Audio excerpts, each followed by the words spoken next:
Chinese ambassador sparks European outrage over suggestion former Soviet states don't exist. European countries are demanding answers from Beijing after its top diplomat in Paris questioned the sovereignty of former Soviet republics, in comments that could undermine China's efforts to be seen as a potential mediator between Russia and Ukraine. Officials from Lithuania, Latvia, Ukraine, France, and the European Union have all hit back against remarks made by China's ambassador to France Lu Shaye, who said during a television interview that former Soviet countries, including the Baltic states, don't have effective status in international law. Lu made the remarks in response to a question whether Crimea, which was illegally annexed by Russia in 2014, was part of Ukraine. Even these ex-Soviet countries don't have an effective status in international law because there was no international agreement to materialize their status as sovereign countries, Lu said, after first noting that the question of Crimea depends on how the problem is perceived, as the region was at the beginning Russian and then offered to Ukraine during the Soviet era. The remarks appeared to disavow the sovereignty of countries that became independent states and United Nations members after the fall of the Soviet Union in 1991, and come amid Russia's brutal invasion of Ukraine under leader Vladimir Putin's vision the country should be part of Russia. China has so far refused to condemn Russia's invasion of Ukraine or call for a withdrawal of its troops, instead urging restraint by all parties and accusing NATO of fueling the conflict.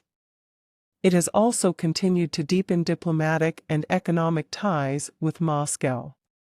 EU Foreign Affairs Chief Josep Borrell responded Sunday, calling the remarks unacceptable. The EU can only suppose these declarations do not represent China's official policy, Borrell said in a statement on Twitter.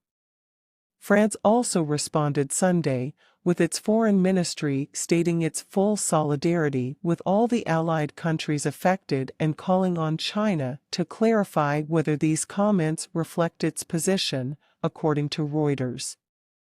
Several leaders in former Soviet states, including Ukraine, were quick to hit back following the interview, which aired Friday on French station LCI.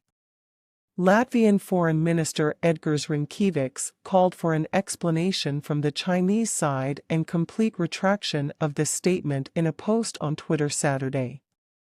He pledged to raise the issue during a meeting of EU foreign ministers Monday, where relations with China are expected to be discussed.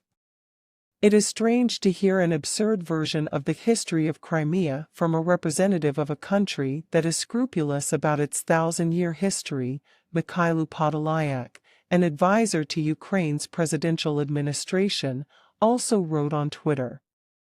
If you want to be a major political player, do not parrot the propaganda of Russian outsiders. China's Ministry of Foreign Affairs did not immediately respond to a request for comment from CNN on Monday. Beijing has formal diplomatic relations with post-Soviet states, which include Russia.